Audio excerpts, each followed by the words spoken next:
So, hier haben wir das Apple iPhone 4S. So sieht die Verpackung aus.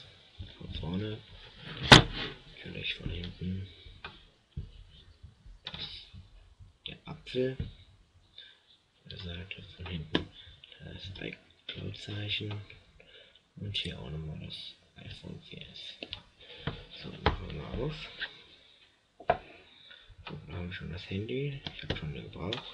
Deshalb habe ich schon meine eigene Hülle dran. Zu dem Inhalt kommen wir gleich noch.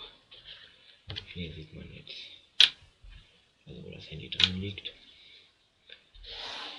Und dann haben wir hier für die Karte und natürlich die Kurzübersicht. War noch ganz klar beschrieben. Ja. Dann haben wir hier noch den Adapter.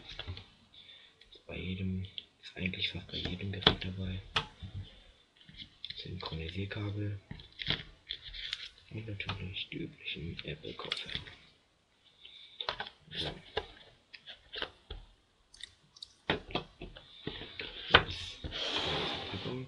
Jetzt kommen wir zum Gerät.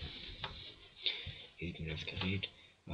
Die meiste Veränderung von Apple ist halt Siri. Das ist halt hier zum Beispiel. Was für ein Wetter wird morgen?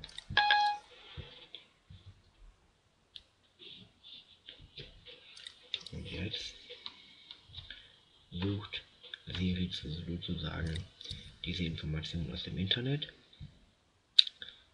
Ja, habe ich ein bisschen schlechte Internetverbindung hier, aber das ist halt die größte Verbesserung.